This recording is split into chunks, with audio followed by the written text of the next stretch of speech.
Welcome to the podcast Rise and Play. I am Sophie Vaux, your podcast host. I bring together leaders, entrepreneurs, fund makers, investors, and educators who are here to make a change in the industry for a brighter and healthier future of the games we will make and how we will make them. We're here to start a conversation because listening and asking the hard questions is sometimes enough to inspire change in us, to take the leap too. Let's begin. Module 2.12 How to build long-term trust. So as we have seen before, having trust in the team is a key foundation to form a team, have conflicts, grow out of the conflicts and perform. But how do you build this trust?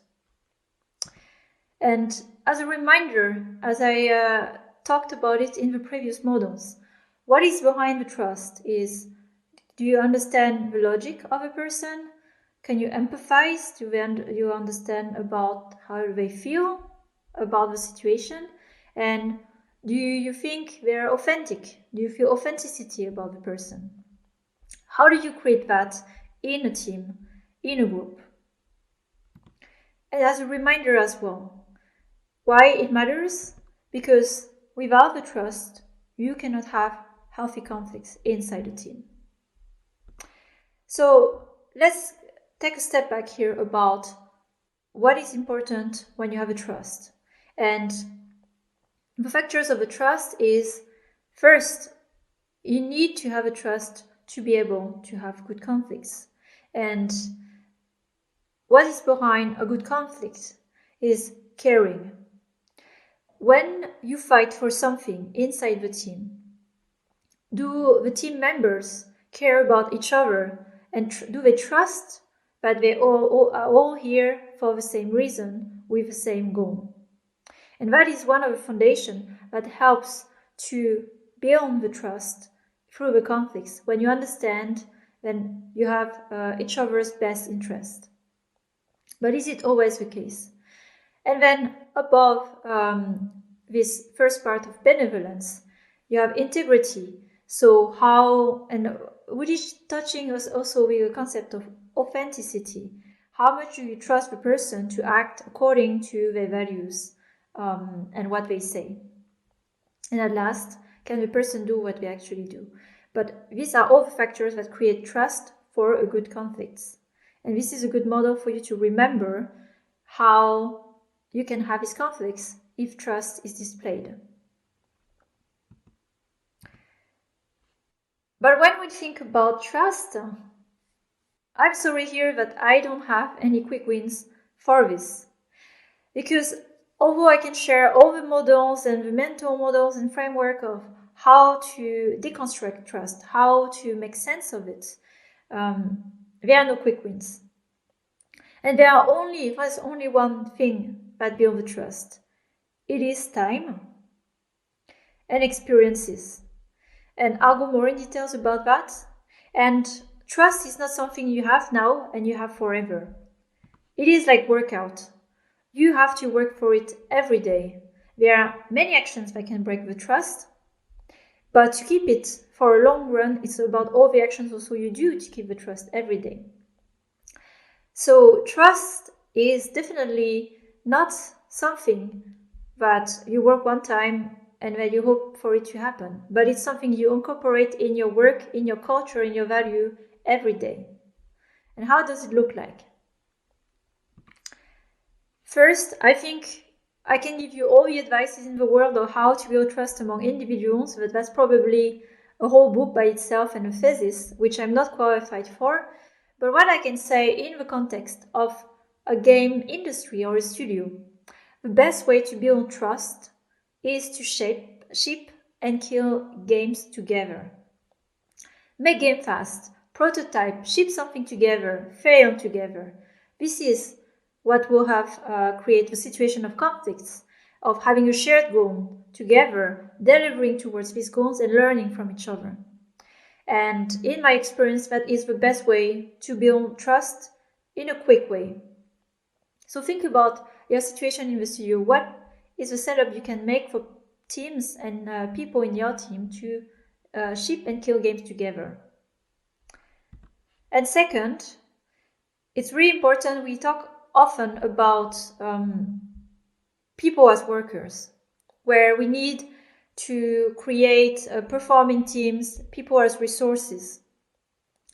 The truth is, people are not resources for work. They are humans as a whole, and we have personalities, they have hobbies, we have fears, we have consideration, we have concerns, we have dreams, hopes, and everything. And I recommend strongly to bring that part of each individual in the workplace. Because what is behind authenticity, or words like integrity? You want to know what the people are about. But if you see a partial picture of who they are, can you really actually fully trust the person if you don't understand a bit who they are behind the mask of a worker? So take the time, spend the time, the care, the energy to know each other personally. And how can it look like? And I want to share some anecdotes of my own work based on my past experience, how I have built trust in a team. So here, this is a photo back in 2014 when I joined Wooga. I was coming from Gameloft, so pretty big company in a high level position, high manager managing teams remote, so with a pretty big distance to teams, working like more on local level and in studios. And I joined Wooga as a product lead in this team. And when I joined, I had, of course, a plan. I had a mission for the game I was joining, Diamond Dash, to bring it back to its growth, like a certain roadmap and ideas on how to make the game successful in live ops. I came with this plan. That didn't go well because the team already existed before me and they wanted to protect the team they built, they worked for, the game even they worked for. So I didn't have the trust at all when I joined and I came with a plan. Like, who is that person coming with a plan? We don't know her, we don't trust her. So I thought, okay, I'm starting from the wrong angle. It's not by imposing a plan or trying to convince rationally that it will work out. So I did something really silly, but it was kind of my last resort. Like, we had a budget of holidays that stacked for years for this team that they never used. And I thought, okay, then I will use this holiday budget to do something as a team. Let's go skiing in Czech Republic, and let's go for a team event. And that was probably my first 1 or 2 months. I want to get to know each other, everybody. Let's go on a road trip. We took a car. We were 14 people. We went to ski in Czech Republic from Berlin to one city in Czech Republic. And we skied for the week. And we had amazing time there, as you can see on the photo. And while externally it looked like I was not spending some time working with this team, I was actually showing myself, to present myself in different forms, and not, the manager from Gameloft here coming, but Sophie as a French coming from Paris and with a new life in Berlin, different hobbies, different sense of humor, different fears, and the team got to know me. And after that event, actually, we managed to work quite well together, and we had the trust to start to try with the things I wanted to try in the game, and we succeeded 2 years after in what we wanted to achieve as a team. So as you say here, it is part of your also role and work as a team lead to also think about how do you create trust in the team. And it may not always be through work things. And my second anecdote here is my new team now in Berlin, in the studio I'm running at Voodoo. And you see everybody laughing here for a good reason. So these days, with the COVID, we are all at home, and forming the bonds and trust and getting to know each other is really hard because we are all at home. But something that really worked well for us is Friday, end of the day, we gathered on a Discord channel actually here to have 5 minutes of fame. So everybody, turn by turn, have 5 minutes to present something that the rest of the group didn't know about. So people could present about their hobbies, their past experiences, the weird things they like, and it allowed us actually to get to know much better each other than through the mask of work that we know, and especially with remote work. And that's what came out of this evening, where we were sharing a lot of silly things about each other and laughing a lot for the evening. So the only limit really is your own creative vision about how many events you can create for your team to bond and to share personal anecdotes to relate to each other, and even about yourself. So go for it and be silly, with your team. Module 2.14, show vulnerability. So this module is specifically for team leads, and when we talk about vulnerability, it's one of the steps that builds trust and safety in a team. Because we touched the topic before about how to build an environment and a culture that feels safe for people to start to build trust, etc. And it starts also with vulnerability to build trust, showing a part of yourself, basically, the authenticity of a team leader. And how do you go about it? Well, it starts with you. So you as a team lead, you cannot expect anyone in the team to start to show vulnerability if yourself, you are not walking the talk. And what does it mean to show vulnerability? And I want maybe here, instead of saying what is better, also here to show example how I've done it, maybe to inspire you and also lead more the talk, with the actions I've been doing in my studio.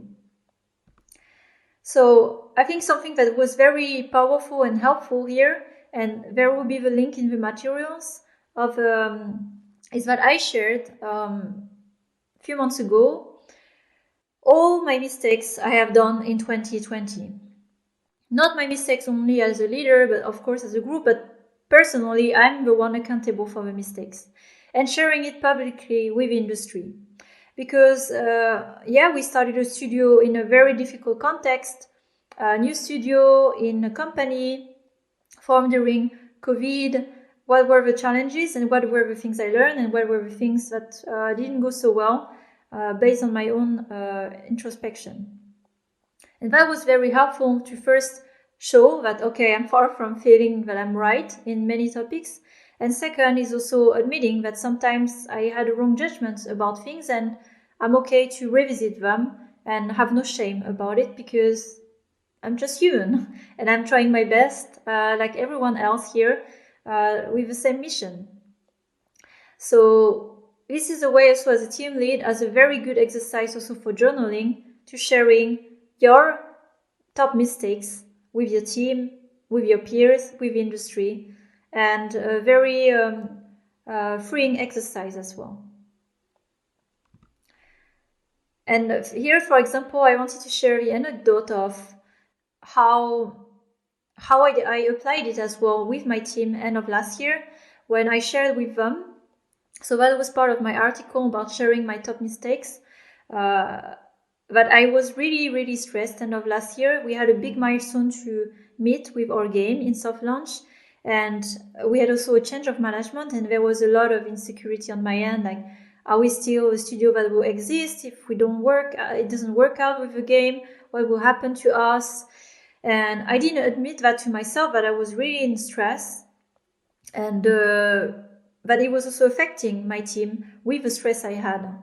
And by starting to share about it, like, look, I'm really overwhelmed. I don't know what to think. I don't know, at this point, I'm a bit at loss. It helps a lot as well to tell that to myself, to admit about the situation, and also share with my close partners inside the studio about the situation. So I could a bit rely on them, and they understood, and they were here to help me instead of trying to resist and trying to protect as well, thinking like, okay, what is Sophie doing? We don't really understand. We miss something. So it's again about sharing the context and transparency when it makes sense. And in this moment, I shared quite openly to the team, hey, I'm not feeling well. I'm quite under a lot of stress, and I apologize for things I may have done that caused stress to you as well. And this is something I'm trying to own for me. And that helped a lot for everyone to understand also about the situation, that nobody did anything wrong. It's something bigger than us that is happening right now. And that helped also to really bond the team in the hard moments where we don't know about the future, but we know we're together no matter what happens. And at last, one anecdote about sharing vulnerability is when I had my performance review. So I think I had it at the beginning of the year, and I had my 360 review, so from peers, from people in the team, from my manager, and then I had the whole 360 review, and I thought, okay, I know the points I need to improve. But I thought, okay, I am here with things to develop. And again, it comes back like to the growth mindset. I'm really dedicated to this one. Let me show as well to the team that I take this seriously. So I share with the team my points of improvements transparently to them in this email.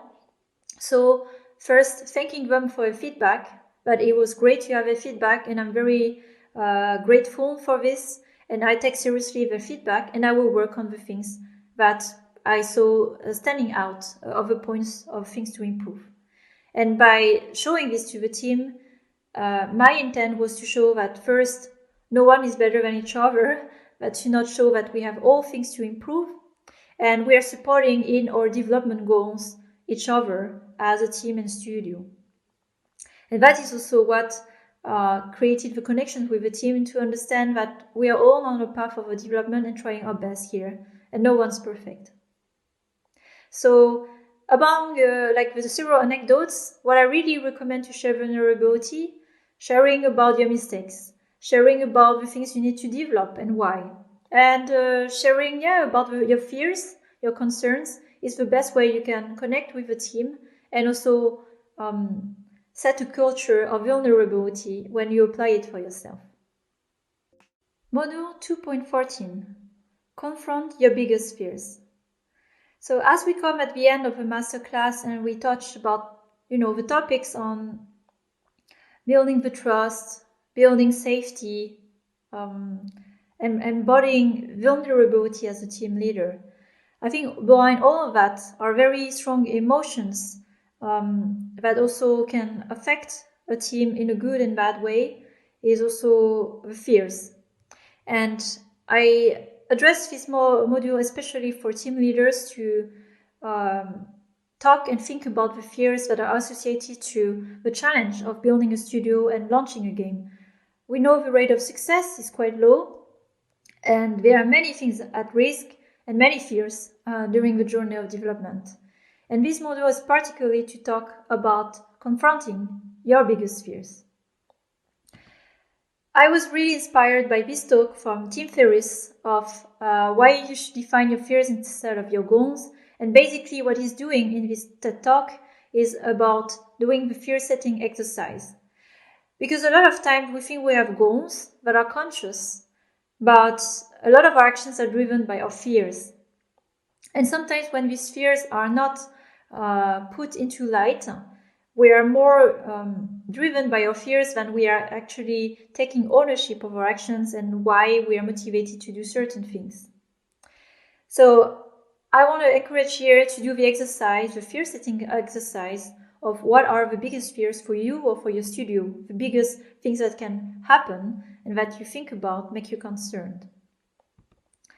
And with this model is quite interesting because you can create a list of what if something happens, what if I do this, what if I fail, what if I don't launch this game, what if I, fire this person, or what if I hire this person, and what wrong can happen. And you know what I'm talking about, because we think all the time about all the scenarios and all the things that can go wrong.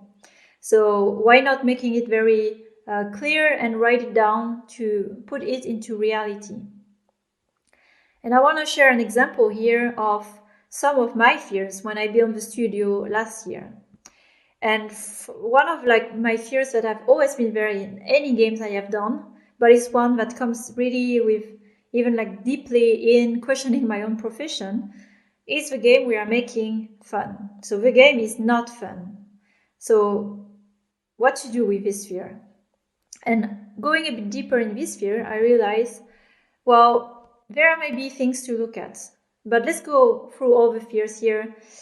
Second fear is we don't have the competencies to make that game. And that is one that is more present with the studio I build, because I make conscious choice of building the studio with a certain composition, certain skills, certain experience. Maybe I did big mistakes here, and I don't have a team that is, like skilled, qualified to make that type of game. The game doesn't have a big audience. That is a very common, actually, issue and risk that can happen. It's like we are just making a very niche game. The game cannot go a global launch. And what is behind this fear is basically I will be judged for this failure. So if I don't globally launch this game, if I don't launch, I will be judged for not succeeding in this industry, despite all even the talks I'm doing now about creating a great team, a great studio with a good culture. I would love to associate it, of course, with a success, but I know the reality that it may not always go with it on the first trial. So all these are my fears. They were my fears last year. Some of them are still here. And what I decided to do is to map them with some solution. What can I do now about these fears, and are they real? So the game is not fun. Well, I can test the game ASAP. Not having the competence to make the game, I can test the game ASAP. Not having a big audience, it's again testing the game. About all the things that can prevent the game from launching is to work with mitigation plans.